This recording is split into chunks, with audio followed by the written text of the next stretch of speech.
Thank you for joining us here at the Pentecostals for this week's message. Our desire is to make a difference by loving God, creating community, growing in truth, and serving our world.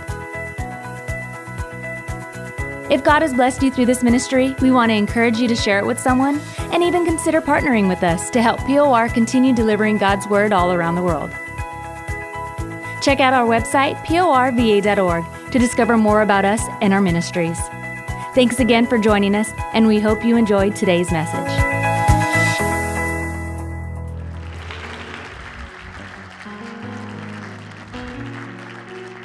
You may be seated. Thank you for that. I count it such an honor to be here. I don't take it for granted, the opportunity to preach to the lives of so many great people and minister to you and share the word that I know that God's given me for today. And we want to jump right into that now. So I want to tell you, starting at the onset of what we're going to talk about this morning, the greatest revelation that you can get after knowing who God is to know who you are in relationship to Him. It's one thing to know who Bill Gates is. It's a whole other thing that right after this service, your mom comes up to you and says, who you thought was your daddy is not your daddy. Your daddy is Bill Gates. After this shock, the initial shock, immediately your birthday wish list changes. You were saying, I wanted a new phone. Now you're saying, I want a new yacht. I wanted that new watch, but now I'm thinking I want a new helicopter. So it's not because you didn't know who Bill Gates was. Now all of a sudden you've got the revelation of who you are to him. When you begin to understand who you are in relationship to God, your expectation level begins to change. You start expecting him to do great things. You start expecting him to do exceedingly abundantly above all that you could ever ask or think, because you know who you are to him. How many have your Bible here this morning? The way I see it, the bigger the Bible is, the more powerful it is. So I just try to bring the family Bible up here when I preach. Hopefully you've got your Bible. If not, we're going to take up a donation to get you a 99-cent Bible. Genesis 32, chapter 32, verses 22 through 31. During the night, Jacob got up and took his two servant wives, and his 11 sons, and crossed the Jabbok River with them. After taking them to the other side, he sent over all his possessions. This left Jacob all alone in the camp, and a man came and wrestled with him until the dawn began to break. When the man saw that he would not win the match, he touched Jacob's hip and wrenched it out of its socket. Then the man said, "Let me go, for the dawn is breaking." But Jacob said, "I will not let you go unless you bless me." "What is your name?" the man asked. He replied, "Jacob." "Your name will no longer be Jacob." The man told him, "From now on you will be called Israel, because you have fought with God and with men and have won." Verse 29, "Please tell me your name," Jacob said. "Why do you want to know my name?" the man replied. Then he blessed Jacob there. Verse 30, Jacob named the place Peniel, which means face of God, for he said, "I have seen God face to face, yet my life has been spared." The sun was rising, and Jacob left Peniel, and he was limping because of the injury to his hip. Today I'm going to preach on the subject, no filter. Everybody say no filter. Let's pray together. Jesus, thank you for being with us this morning so far. We were ministered to by just being in your presence and worshiping you, and I thank you for that. I ask you, God, today that you would smile on this word, that you would reach down and touch every person that's here to hear the word this morning, and I'd ask that you would anoint me to deliver it the way that you want it delivered. Thank you for what you're already doing in this place this morning, and continue your powerful work through us. In Jesus' name we pray. Amen. So, growing up, I had a very interesting situation. I have a Joe Forbush as my father, and I have a Joe Forbush as my mother. I know, it's very confusing. People would call the house, and all the time when they would call the house, they would say, "Can I speak to Joe Forbush?" And my response would be, "Mr. or Mrs." And their response would be, dead silence. Well, I don't know what to say to that, sir. So I think it's pretty interesting. My father's name, of course, is Joseph Forbush, and I guess many of you might know that my name is also Joseph Forbush. I don't know if you know. Raise your hand if you did not know that. Oh, yeah, that's the majority of the room. Did not know that. You learned something new today. Isn't that neat? Well, that's all I needed to do was give revelation. I'm done. He's a revelatory preacher, that guy is, I tell you. So, for the most part, that works out really well growing up, having your father's name. So, if I had potentially, allegedly, maybe sort of done something wrong at school, and I thought maybe that I might get a call from my teacher or something, or my parents might call my parents, I would be quick to answer any unknown number that would show up at the house. Is Joe Forbush there? Mr. or Mrs.? Mr. Oh. 1 second, please. Hello. This is Joe Forbush. Praise the Lord. How may I bless you today? Now listen, we have the same bank, okay? Not the same bank account, because that would be wow. But we have the same bank. And years ago, I was about 19 years old, and I was making all of about $7.15 an hour, and I thought it was super duper important to have a brand new Jeep because my priorities were in order, you know? And the insurance payment on this thing, maybe I had a few speeding tickets, maybe I didn't, I probably did, yes I did. So the insurance payment on this thing was equivalent to the car payment. So it was, needless to say, I was swimming in extra cash. Not at all. So somehow our bank accounts got switched up. So I went to the ATM one time, and it was one of those booths, you know, when you go inside, it was kind of just an all-in-one ATM deal, and you go inside, and I'm inside this booth, and I'm going to take out, which is probably my last $15, and I'm going to try to get out as much as I can because I desperately needed it. And I look up at the screen, and I see a miracle that was equal to the Red Sea being parted, deaf ears being opened, blind eyes being opened, and Lazarus being awakened for the second time. I started shouting. I wish somebody's soul would catch on fire. And I'm dancing, and I'm shouting, and I'm going nuts in there. It's a miracle, folks. I had money in the account. Reality hit me that it wasn't my account. Years ago, I'd ordered an American Express Delta card, and I hadn't gotten mine yet. And with Delta, if you have one of their credit cards, you get to check your bags in for free when you're flying with Delta. And all you have to do is show them the card when you're checking in. So I'm headed on a trip, and guess who does have a Delta American Express card? My mother, which is also Joe. So I'm like, so I'm not going to use it to spend anything on, but can I use your card for the trip, you know? And I get up there, and here it's time to check out, and I've got my luggage right there and my wife's luggage, and here we go, and they're saying, "Sir, can I have your identification?" And there's my identification, and they're like, "We need you to pay for your luggage." And I'm like, oh, no. And I show him the card, and he looks at the card, and it says J-O.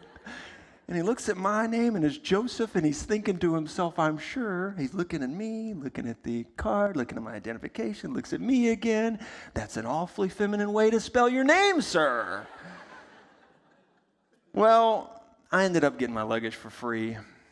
And I want you to know that I was scared to death that someone would discover maybe at some point in my games that I was not the Joseph or the Joe Forbush that I was pretending to be. Have you ever pretended to be something that you're not just to get what you need? Have you ever felt the pressure to pretend to be someone you're not just to appease an audience that you thought would not accept the authentic, so you settled for the synthetic? Now let me ask you another question. Have you ever posted a selfie? Yeah, you guys aren't even going to admit it now. The smartphone has revolutionized the way that we take pictures. One statistic says that we take 1 trillion photos a year. To put that into perspective, that is more photos than the entire 19th century combined. That's a lot of pictures. Considering the average lifespan is 27,375 days, the average millennial is expected to take 25,700 selfies during their lifetime. More people died in 2015 from taking selfies than they did from shark attacks. 74% of all images shared on Snapchat are selfies. 1,000 selfies are posted to Instagram every 10 seconds. There are 93 million selfies taken each day, which represents 2,583,333 rolls of film every day spent on selfies. Everybody say selfies. The great thing about selfies is that they're all about authenticity. Oh, I know. Yeah, some of you laugh because you know. It's all about the real, unedited, unfiltered you. You don't want to take the picture dead on and head on, okay, folks? We're not taking pictures like this. Let me just give you a little bit of class. You haven't taken a selfie before. I did some research, okay, and I found out this is what, you don't want to take the picture head on with the camera like this, and it's all about the real you. So you need to hold it up a little bit. You got to make sure make sure there's no shadows under your eyes, it makes you look a little slimmer, and you hold it up about like this. Everybody with me so far? Okay, good. Now, you don't just take one selfie picture. Where I suggest anywhere between 42 and 82 snaps right in a row. See, once you've already got it taken, don't you dare post it. No way, no way. If it's going to be the real you, you're going to have to add a filter. You're going to have to add a pop of color. Somebody says, oh my goodness, I saw her recently, and she was so pale, she was almost transparent, but look at her now. She's got a tan. Oh. So make sure you get that pop of color in there, and get you something in there to whiten them buttery teeth. Make sure that you are all set to go with that. We can't post it. It's the real you. Your real you has white teeth. After you've got it all cropped and you've got it all centered up and you've got it ready to go, you are ready for a caption underneath. Woke up like this, hashtag all natural, hashtag no filter. Now you just sit there and wait for the comments to roll in. Now, even if you've never posted a selfie before, everyone in here knows what it's like to wrestle with the duplicity between the person that you post and the person you really are. Between the person you want everyone to think that you are and the person that you really are. If you're not careful in this selfie-saturated, egocentric, narcissistic culture that we live in, we will start approaching God the same way that we approach our social media, in which we want to show our best and hide the rest. God is saying, I can't redeem your selfie. I can't transform the person you pretend to be. You have to come to me open, honest, and with no filter. Everybody say no filter. So God, He can then transform you to who He called you to be. Once you free yourself from the filter, that's when God can make you free indeed. See, if you're not careful, we'll approach God the same way we approach people. Man can comment on the condition of your selfie, but only God can comment on the condition of your soul. He's looking at the real you. The text that we read today gives insight into Jacob's identity. Perhaps the most powerful words are in this text today, or in the first 5 words of verse 24, and it says, "This left Jacob all alone." The text said that the man had 2 wives, 2 female and 2 female servants. Oh my. First of all, the Bible, he's already in trouble because the Bible says you can't serve 2 masters. So he's in trouble there. But he needs to get all alone. I'm going to try not to get in trouble here today. But this man needs some time alone. He's got his herd, he's got his cattle, he's got all the noise. God is saying, I can't speak to you as long as you've got this crowd around you. Jacob, if you're ever going to find out who you are and who I've called you to be, you have to get alone with me. Everybody say alone with him. One of the best things about the Bible is that you can't really read it for just, surface value. You can, but you're missing a lot. So you got to dig deeper and dive into the clues. You got to find the other archaeological values hidden within the truths that are there. So before Jacob got alone with God, he and his entire family had to cross over the river Jabbok, or in Hebrew, Yablak. Did I do it right? Okay. Some of you guys are like, I'm a Hebrew expert. That is not how it's said. Which means, this river means emptying. Everybody say emptying. Or emptying out. Basically, God is saying here, if I'm going to show you who you are, Jacob, I'm going to have to get you alone. But before we do that, you're going to have to empty out. You have to cross through this river of emptying out before you can get to where I can show you who I've truly called you to be. Before the true blessing that I've planned for your life, before I can pour that into you, you must first be empty of you. I want to show you who you are, but you're too full of yourself. You're too full of what this world has told you you're supposed to be. You're too full of what other people in this world, what you see in them that you want in you. You've got to let go of your ego. Ego, basically, to just make it an acronym, E-G-O, etching God out. That's what it is. That's what we've got going on in our lives.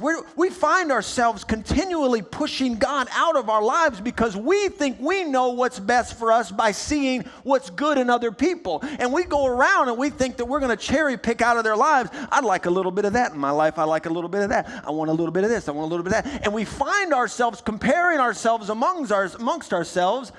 And God's saying, well, I didn't have any of that planned for you, or that, or that, or that. And until you decide to get all of that stuff out of you, I can't truly pour into you who you really are. When was the last time we were alone with God? No phone, no TV, nothing, not people, not just driving down the road and in our car or whatever. I'm talking about truly alone with God. I believe for a lot of people in this room today, the scariest place is not 6 inches from a beehive or a rattlesnake, or not on stage speaking to hundreds or thousands of people. For some of you in this room today, the scariest thing is to be left alone. Being left alone to you, for you to be able to deal with the real you. See, people say, I'm just dealing with all kinds of stuff and I need to get away. I need to take a trip and I've been wondering who I am, so I got to get away and find myself. The problem with you going on a trip to find yourself is you're going to take yourself with you on that trip. So, there is no transformation without isolation. I'm going to say it again. There is no transformation without isolation. Everybody wants to be a better wife or a better husband or a better student or a better employee or a better Christian, but nobody wants to be alone. Jacob here was left alone. Since we were kids, we were taught that isolation is a bad thing. Time out, right? Oh, if you're on time out, you've done something wrong. Sometimes we got to tell other people, you know what, I'm putting myself on time out. Now listen, when I was a kid, we didn't get time out. I got knocked out. That's another thing. It's a different parenting style, you know. But so I don't really have a problem with time out. I'd take that any day of the week. Time out? Oh, yeah. Oh, yeah. Oh, no, don't you do that. No, please.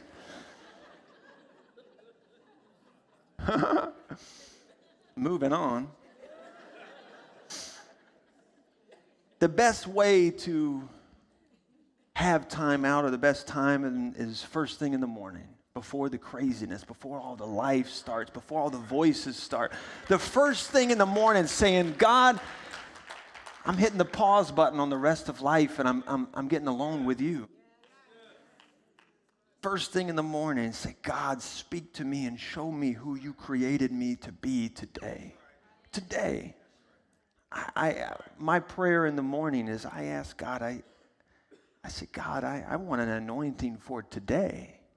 I don't know what's planned for today. I don't know what you want me to be today. I don't know how I'm going to come in contact with today. And whoever I'm speaking to, I might need to speak life into their dead situation. So I need you to speak life into me and show me who you have me to be today.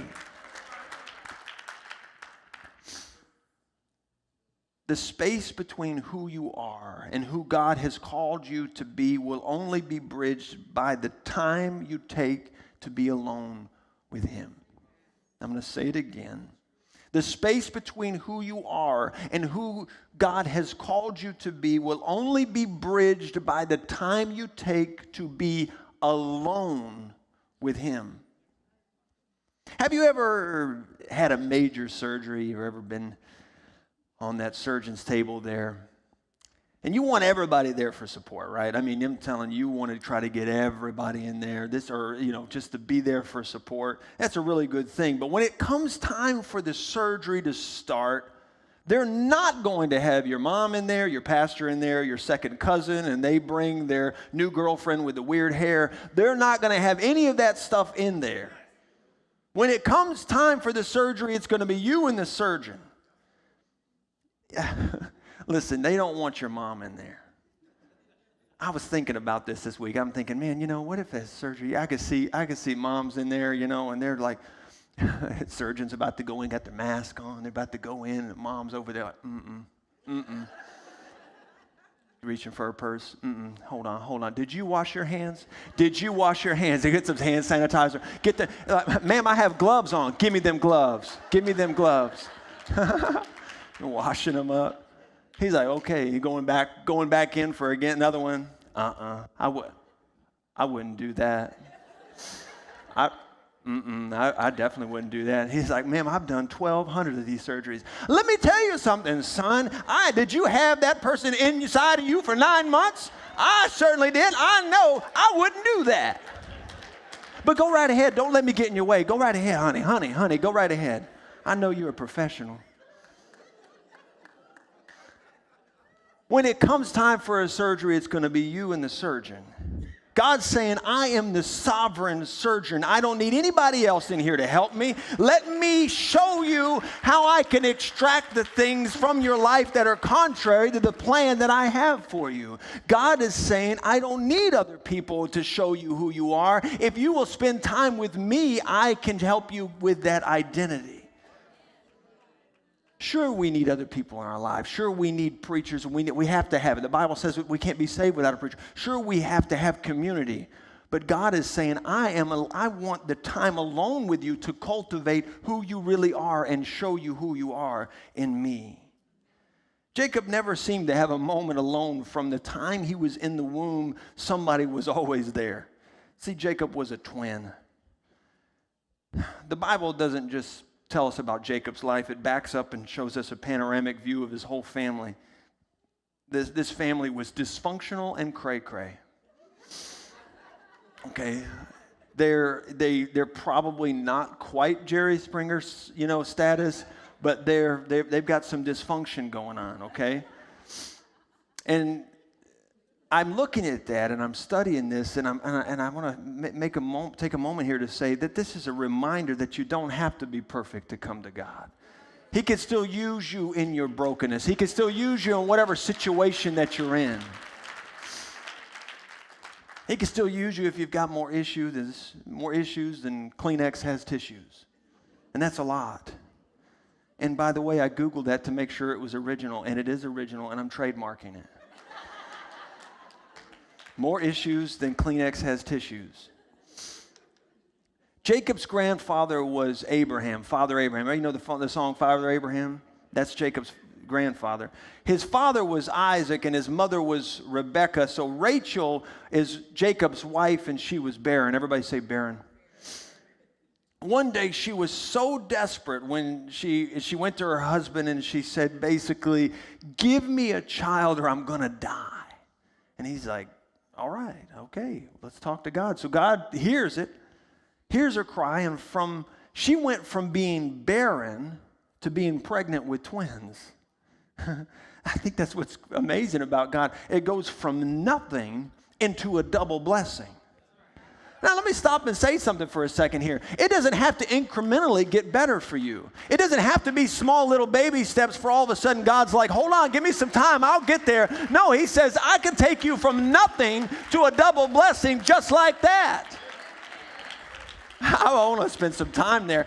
Whatever situation you're going in right now and you're saying, I don't see anything going on. I preached a sermon one time that there was no cracks in the wall in Jericho. They're marching around Jericho. There was no cracks in the wall as they were continuing to march. No, the walls all came down at one time. You may not see a crack in your situation. You may not see a problem or see the situation coming to fruition yet. But I tell you, just wait and see. God can take it from nothing to a double blessing just like that.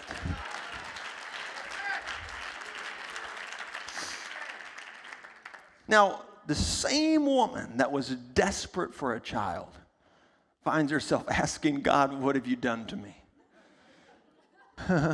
She says, she starts experiencing some things in her womb. She can't figure out what in the world's going on, and it turns out these two twin boys are wrestling inside of her womb.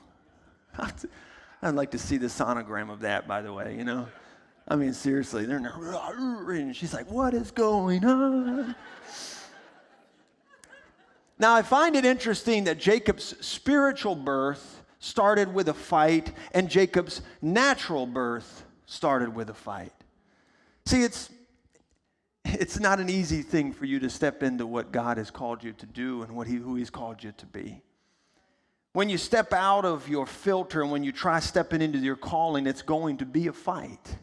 It's going to be a struggle. It's going to be, it's not all easy. It gets frustrating when people say that people use Christianity as a crutch and they just, kind of resting on that. And boy, it must be just like skating through life, just believing that all your troubles are going to be taken care of by a God. And it must be so easy. They have no idea. It is a fight to be who God called you to be. But that fight is what makes it worth it in the end. It makes us become who we are called to be.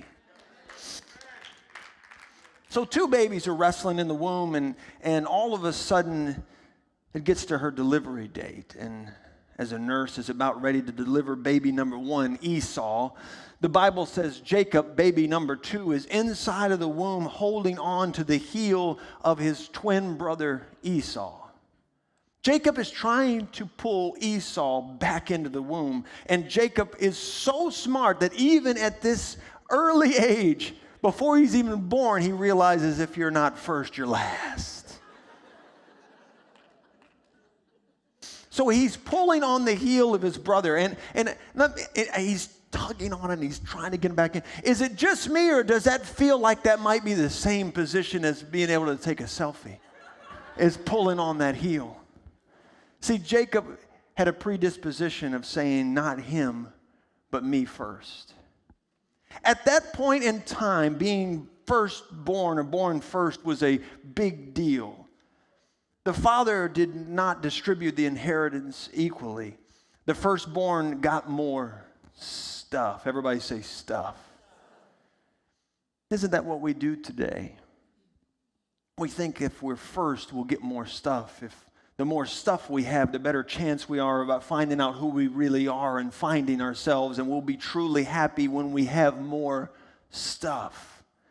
C.S. Lewis said this: we don't actually take pride in the possession itself, but in having more of it than someone else. Holy moly. C.S. Lewis? All right. You don't want to be rich necessarily. It's that you want to be richer than the guy next to you. It's not that you just want to be prettier. It's that you just want to be, or pretty, it's that you want to be prettier than the woman next to you, or prettier than his ex. Sorry. The problem is that you're always going to find someone that has more money, someone that has more stuff, someone that's more attractive, someone that's more talented. There's always going to be somebody that has more, that is more than you. So you have to find yourself empty and wanting, because you always find yourself doing that because you're saying, I'm always needing something more, because you're in a competition with opponents that don't even know that the game exists. You're competing with that person, and they're like, why are we competing? Are we competing? I didn't know we were competing. And the whole time you're trying to get better than the people next to you, and they don't even know it's a game.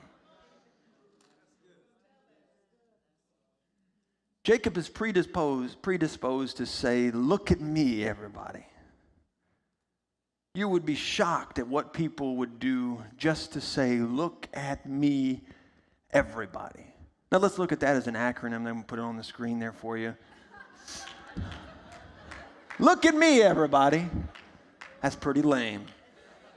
That's pretty lame. That's why they have the comment section on Facebook for the comments on Instagram or whatever else. You can't even talk to someone after they've posted something because they're so busy making sure and read every comment that comes rolling in, because it's all about, look at me, everybody. And that's what's going on with Jacob here. He's saying, look at me, look at me, look at me. That is a miserable life. Jacob was so obsessed by being blessed by his father that, and his father couldn't see, literally couldn't see. And Jacob puts on his brother's clothes. Esau, his brother, was hairy. Listen, he's so hairy that's what the name actually means. Esau means hairy. And I don't mean Harry, H-A-I-R-Y. He's hairy. And Jacob, no, he wasn't hairy. He had smooth skin, and he was inside watching Extreme Tent Makeover with his mom in the house. He was a little bit different. And he went and got some goat skin, and he put it on himself to fool his dad. And all of this just to get his dad to bless him. Now, how crazy does Jacob look? In clothes that aren't his, and goat hair all over him. His father couldn't see, so he fooled his father, but he never fooled himself. Esau comes in and sees that Jacob stole his birthright. So Jacob is now on the run. He thinks that he's running from hairy Sasquatch, but he's actually running from himself. He must be asking himself, I believe this, and I'm going through this story, and I'm even here yesterday, I'm in prayer, and I don't know Esau, but I started to feel that hurt, and really, Jacob, why? And I started to think Jacob had to have walked away from that and said, what have I done? How far have I been willing to go just to get this blessing? So this is where we pick up the story. Finally, Jacob gets alone with God. All this time, I believe that a lot of things would have been different for him if he would have found himself empty and alone a little bit sooner. God says that now that I've got you alone, today we're going to wrestle. Everybody say wrestle. I don't know where that came from, but I like the way it sounds. So Jacob is alone. And in the Bible, he says that a man shows up and starts to wrestle with him. That's kind of funny sounding already. It's like out of nowhere, a man starts coming and wrestling with you, but that's cool. If you're a student of the Word, you know that this man is a manifestation of the pre-incarnate God, a theophany. Everybody say theophany. Throughout the Old Testament, there's all kinds of theophanies. And usually when it happens in the Bible, they would just show up and give a message. You know, the theophany would just show up and it's a manifestation of God. And it would just say, Abraham, you're going to be the father of many nations. That's the good kind of theophanies, you know. Like, oh, cool. I like that. Thank you, God, for showing up and sharing that word with me. But that's not what happens here. When God shows up as a theophany with Jacob, there is no message. There's no blessing. There's just a man that is an image, or it is God as an angel form, and starts going Hulk Hogan on Jacob. In fact, many theologians believe that Jacob didn't even realize that he was wrestling God. He just sees this man and starts fighting him, that's fighting him, and he just starts fighting back. He doesn't even realize that the fight is with God. I'm going somewhere, and I want you to stay with me. Some of you are here right now, and you don't even realize that the fight that you're in is with God. You're saying, deliver me from this fight, God. Deliver me from this trial. Deliver me from this situation I'm in, from this wrestling match I've got myself in. And God is saying, I'm not going to deliver you from myself. It's me trying to get your attention. It's me that you're fighting with. He's trying to shape you and form you into his image and show you who you really are. And in the midst of your struggle in your marriage, in the midst of the struggle with your kids, God is saying, I'm trying to mold you. I'm trying to form you. And don't be so quick to say, God, deliver me from this and free me from this. God is saying, I'm using this wrestling match to get your attention and shape and mold who I think you should be. Get this. When it comes to identity, God comforts us into a relationship and wrestles us into identity. If I'm making pottery, I can't hug and comfort and whisper sweet nothings to it to shape it. If I'm making pottery, I can't just say how much I love this pottery and I really want to love you into a nice vase. No, I have to get in there and I have to get in that clay and I have to start working that clay. And I have to start taking pieces off that don't work, that they're sharp edges, and I'm smoothing them off, and I'm taking these pieces and I'm shaping and I'm molding and I'm taking, this is too much and this is too much. I need to add some more here. But all of that is work. And too many times, listen, if you've checked out, I need you to check back in right now. Too many times in life, God, are you serious? My life is hard enough. Why aren't you working on me? And he's saying, if I don't work on you, you'll never take the shape that I originally designed you to be. And I can't just whisper that to you. I can't just do all of that while we're up here and just worshiping God. I have to do that by putting some fight into your life to reveal some things in you that needs to be taken away.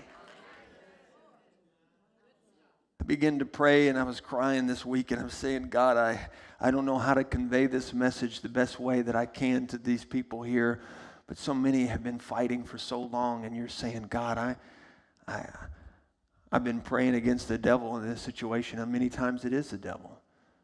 But I'm going to assure you, there's many times that you're praying against the devil in a situation, and God's saying, you're praying against the devil, but I put this in your life. Because if I didn't put this in your life, I'll never get rid of this area that I've been trying to shape and mold and remove. Something is interesting about this text, and right in the middle of the fight, there's a transition. This man, who is a manifestation of God, he touches Jacob's hip. And when he touches his hip, the entire hip goes out of socket. Ow, that hurts, I imagine. You would think that Maybe the scripture might mean that the angel, does an elbow slam right off the top ropes, and that's how that's how the hip goes out of socket. No, the scripture says that this man touches Jacob's hip and it goes out of socket.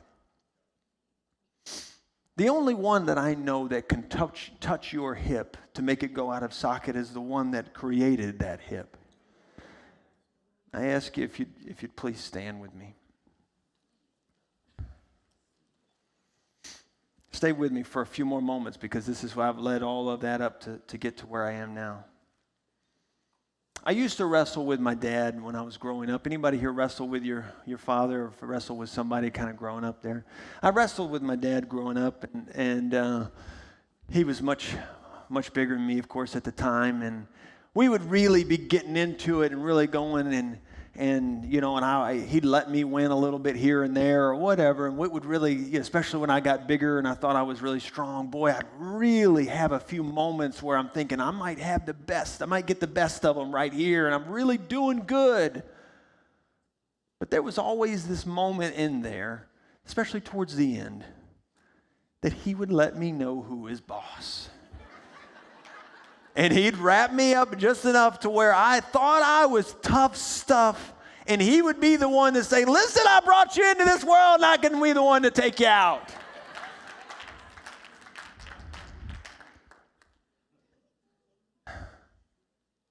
After God shows Jacob who is boss by touching his hip, that's when Jacob transitions the wrestling match and says, hold up. This isn't what I first thought. I'm wrestling and I'm fighting, and I'm saying, I don't know what's going on here. I've got all this anger and I've got all this frustration, and I'm able to someone just walks up and starts wrestling. I'm ready to wrestle back because it's all so much built up inside. And it's all of a sudden when that happens, when his hip goes out of joint, he says, I'm not just wrestling a man. I'm wrestling with God. And God has just shown me that I am boss. Jacob realizes that he's wrestling with the one that can give him what no one else can. In the midst of the struggle, you don't want to let go of God. This is what happens with Jacob. Jacob gets a hold of him, and he says, I'm not letting you go until you bless me. When he finally realizes who he's been wrestling with this whole time, he says, wait a second, this is God. And if it's God, I'm not going to leave without the blessing that you've promised on my life. Some of you today, we've laughed and we've had a good time and we've worshiped, but we can't leave here today without getting this understanding that you're in the fight of your life. There's some of you you've been fighting and you're saying, God, I don't know who I'm fighting. I don't know what I'm fighting, but I'm fighting. I'm fighting and I'm saying, God, I can't continue like this anymore. This is not the life you planned for me. Doesn't need to be a continual fight, or maybe this is a season that you're in, and I'm letting you know today, don't let go of God until you've gotten your identity, until you've gotten who He's called you to be. The end of the fight, God asked Jacob this question, what's your name? He says, who are you? Jacob's name meant deceiver. Deceiver, that's what he lived up to. He lived up to the name that he was called. He was a deceiver. God said, it's no longer Jacob, your name is now Israel.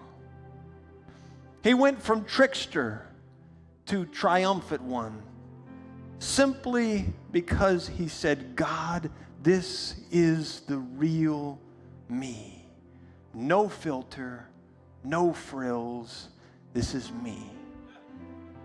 Over the next few moments, I'm going to ask you if you'll please make your way to the altar and you say, God, I don't have any filters to put on. I'm not going to try to make this prettier than it is. I'm not going to try to make my situation better than it is.